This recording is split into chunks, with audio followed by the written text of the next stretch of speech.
Je m'appelle Oumarou Sanda. Je donne à partir de Ourolawan, Garoua. Mes candidats tête de liste RDPC, commune Garoua 2e. Hande mi ɗo ƴama mon onon jamaare lesdi Garoua, arrondissement Garoua 2e. Usten mon miɗo tora mon debbo be gorko, mawɗo be ɓinguel.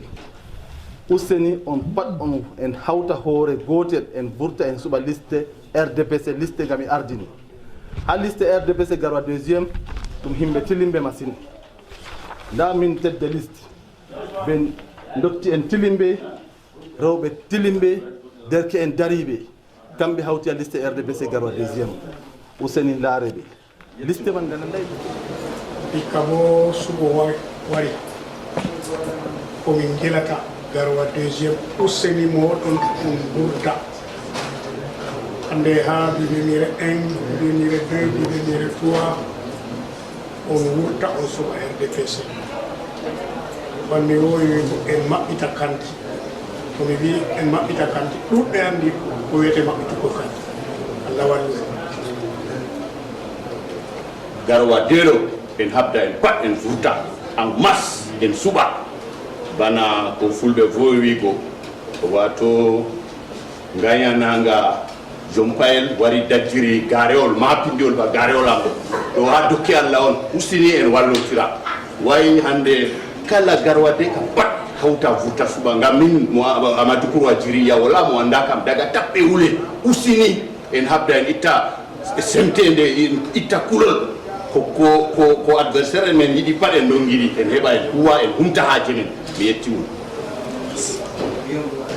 derke'en amin ɗuuɗi ɗo jooɗi wala kuugal en ɗo anndi bo ko salata ko saali no fota nde duuɓi 17 parti gotel gérata Garoua 2 ɓe ara ɓe hoosa himɓeji ha babal feere ɓe wara ɓe wata kuuɗe ha nder wuro men ɓikkoji amin ɓe jooɗi wala kuugal minni min kabda min wala commune ta wala commune bo a foti a walla ko ngam man min tori himɓeji pat ɓe faama kuugal fewre ɗo heƴi non yimɓe yecca haala gonga ya suɓa babal gonga deede ko wallata yimɓe ko laarini Garoua 2 yettimon. Assalamu alaikum ya jama, usumi Fatimi Hussein katil yarfuni be Fatimi Seyni Said, ana conseillère fi quartier conseillère RDPC ana commune Garoua 2 quartier Fulbere 4 ya jama kalami wide lefu amurgu katirin amshu yomal 9 février kalam intikhabat da tu voter liste ana RDPC liste ana Umaru tête de liste haggina awin ورجال والشباب كلكم نسألكم ونشهدكم أمركم أمشوا voter liste ana Umaru liste haggina وكمان بعد liste ana municipal o liste ana législative كل indina الجهوري ما محمود علي كلامي واحد ليكم بس أسدا أزلونا وشوفونا خدمة المسؤوليكم ناس أننا شباب وخدامين. السلام عليكم. السلام عليكم. من أسد باباغوي conseillère à commune Garoua 2.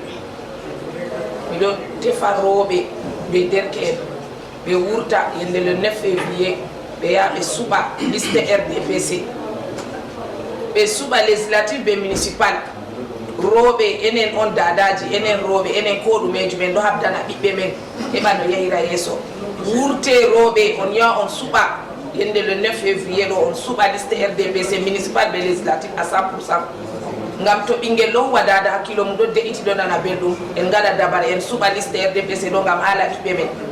Assalamu aleykum. Jeffte Mayero, président de la sous-section RDPC Rumre Adja 1. Je suis candidat sur la liste des conseillers municipaux de Garoua 2e. Je demande à tous mes frères et sœurs de Rumre Adja de voter la liste RDPC. Nous avons eu des problèmes de casse. Nos enfants ont des problèmes d'acte de naissance. Il y a le problème de chômage qui sévit. Tous ces problèmes trouveront solution une fois que nous serons à la mairie de Garoua 2e. Votons la liste RDPC. Faisons honneur au ministre Mbaïro qui est fils de Rumre Adja. Je vous remercie. Je suis Tekoïse, président de la sous-section RDPC Kansik, Rumre Adja et Omnisport.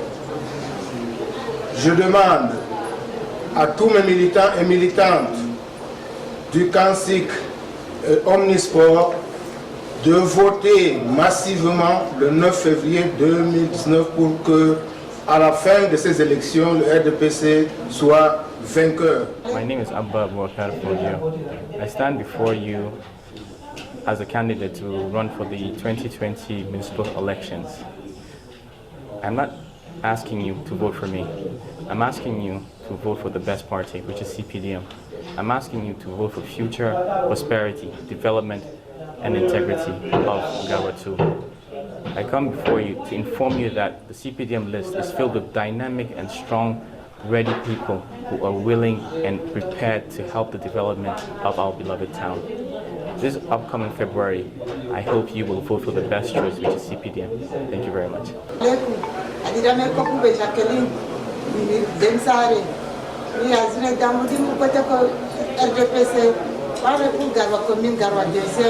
Il y a changement pour quartier Delsar et Rennes. Il y a tout dans le changement pour commune Garwa deuxième. Adimenewa Jili André, la meilleure candidat, ma conseil municipal, commune Garwa 2. Je t'ai fait boyer za quartier Takasko, za quartier Sabongari. Yang Telege Yanka, de Pontou, je gagne le 9 février. Puis en vote, puis en liste RDPC. RDPC machine aïe, zamam kinema gagné sur le pialéo. Liant tel cas gagné sur le pialé. Sauf à la méga fait oui, zamam quartier Tagasco. La population de Tagasco, on vous a détourné un marché que vous ne connaissez pas là où c'est parti. Voilà le moment de venue où vous pouvez récupérer votre marché. N'oubliez pas, sortez massivement, votez la liste RDPC pour la commune de Garwa 2. Second, il y a Lawan Hassana, Lawan Wafango Garwa 2. Et il y a Sagoulon, on y m'a dit à Elifulbe, Wafango, Yakira, Wuro Kesu, Wuro Alagi, Wantumi, Pugluku, Nasarao, Langono, Nga Tchadou. Le 9 février 2020, on nous y a Moussoua. On dit que Tchadgo, liste RDPC ou Garwa 2. Aya Tagi, il y a Dentua, il y a Woto. Sokon, il y a Rassou. Mais Malikne, il n'y a pas Maître Baïdaï, Gilbert Badina, quand c'est Télé, il y a un petit Paris, il y a un Woodma Yotanaga, Telemanta Garwaro, Washkauda, Kanago Horibi, Kanagodawi, or voter RDPC. Or voter RDPC, and Madame Motokoimaya and Motoko Udevula. Je vous répète, tous ceux de Mayotanaga, nous sommes la Chine populaire à Garwa. Sortez massivement le 9 février, votez le RDPC afin que la solution à vos problèmes multiples soit trouvée. Je suis là pour vous, je suis votre avocat, je vous défendrai jusqu'à la fin. Madame Kitiki, Zanba Vidanga Vokia, Anandigo Jewe, Bilingani and Mingadigi Vota, Bani Party ma RDPC na, Garwa deuxième na, commune Garwa deuxième, commune Navaya, et la Mingani, Nay non caf, Nay Kalegoia, Nay Buena, Duvaina, Grosprena non caf, Nespo Vota, Oui Burma, Gene, Zifevrier, Nay non caf Buena, et Minayeta.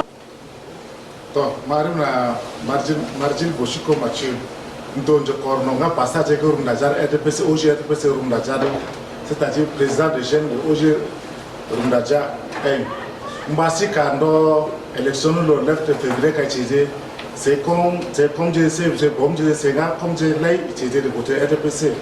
Batanen Doichi doit s'exercer ici, au Misport, c'est Axel Lou, je vote RDPC qui a une solution Arsi le président des Marins.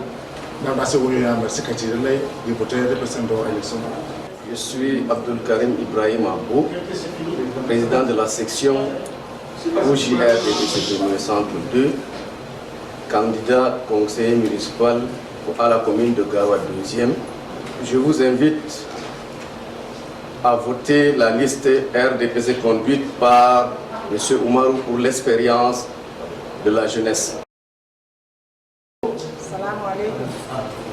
Mais Adam Abbas, président de l'association de Midemire, on est torata, Matoni, Derdrabian, Bobu Beorbe, Derken, Dotienani, et Pat Poussini, et Wurta le 9 février, et Suba, liste RDPC, Hepaminana Bello, Ngamto Insali, Atondo, Pico, Amin Derdra, Amin Dada, et Pat Benana Bello, Kanyu Mentori Poussini.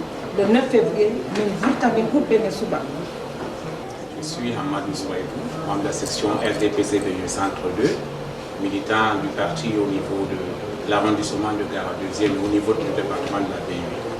Je voudrais inviter l'ensemble de la population de l'arrondissement de Gara 2e à voter massivement pour la liste du RDPC. La décentralisation offre une nouvelle face à nos collectivités territoriales décentralisées. C'est pour cela qu'il faudrait que nous soyons derrière une équipe dynamique, une équipe qui peut gagner et une équipe de la révolution. Ensemble, construisons. Bonjour, je suis Madame Fadima Arfa, membre de la section OFRPC, déléguée à la communication, future conseillère.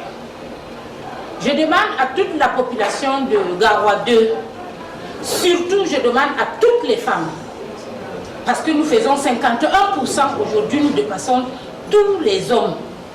Je leur demande de venir massivement, de sortir massivement voter et voter pour le RDPC. Je demande aux jeunes de venir voter massivement aussi.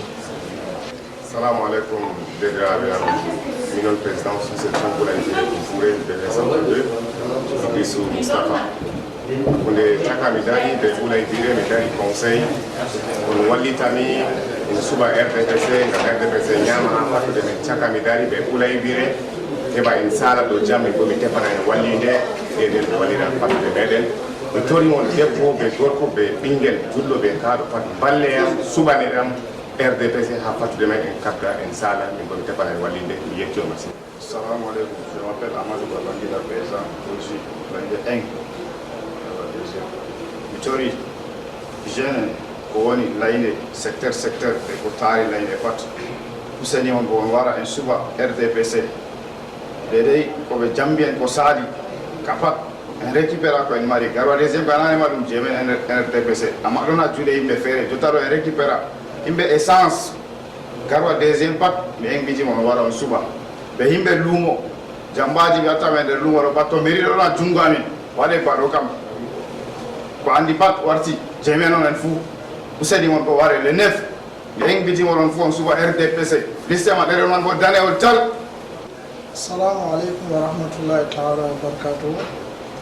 Je m'appelle Aladji Mamadou Rabi, alliance 20 ans 20 milliards et Bingel Bachore, ndo habita wo lawan useni mpilobo de lumo garwa mo anda kam de lumo garwa kam amaru useni kom torata der rabia Hidr Rabia, Bandir Rabia, Saro Jami, min kabda hikkaro kam tande dadani, min kabdani mo hani habbugo patni be dabare jami, be andalami, be nokkuje jami no mi yara RDPC yeso. E bo min habdani min récupérani mi riggarwa deuxième do kam warta juuɓemi ngam min ɓesda sanjugo yaakeji luuɓe jami min ɗo andi ɓilla jami wontini nder luumo min ɗo andi ko saali a luumo takasko min ɗo andi ko saali a pupuluko ko laami haalatere useni derraɓe hikka kam ta en répéta yeero.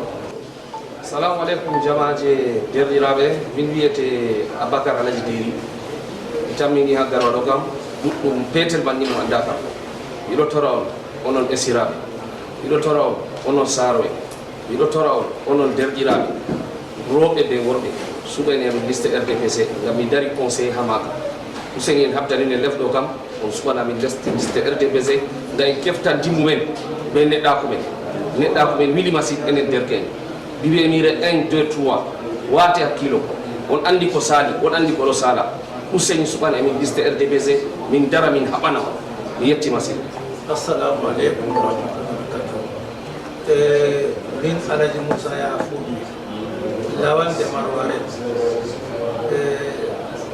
mi candidat conseil municipal Gawa 2. Mi tori kala oro jamare goɗɗo Gawa 2 pat ko suɓaɓe liste RDPC ngam min keɓa min pamana on min huwana on de fotde ko en mbawi to min cuɓama en pat en gawta en kuwa wala goɗɗo kuwa min defata bo goɗɗo mo huwanta amin min paɗa min huwoɓe min jiɗi kuugal min kuwana ha amin min ɗoddani candidat RDPC conseiller ɗo na intérêt personnel intérêt général. Youssoufa Hamman, conseiller, candidat conseiller à Fulbert 4, secrétaire général de la section RDPC de Bénin Centre 2. Min o mi ɓingel mon mi derɗirawo mon mi hammirawo mon mi gorgirawo mon mi dari bo candidat conseiller à Fulbert 4 ha mi défendre liste parti men nga Allah ɓangi daraja RDPC mi tori useni on wallami onon yimɓe Fulɓere 4 be 5 on walla amin on suɓa amin ha école Bénin bureau ji man pat e ñama 100% ngam yamin défenda intérêt mon to on suɓi amin liƴƴire Fulɓere 4 wartan ba Petit Paris. Je suis Goura Beladi, vice-président de la section OJRDPC Bénin Centre 2. Je voudrais demander à tous les jeunes de la circonscription électorale de Garoua 2e de bien vouloir sortir massivement le 9 février 2020 pour aller publiciter, pour aller voter la liste RDPC conduite par Aladji Oumarou. Population Garoua 2e, Ouseni Derken, en gourta massivement en yaha en suba liste RDPC heba en sanja commune men. Mi yetti on ko ɗuuɗa mi aussi mi barkiɗini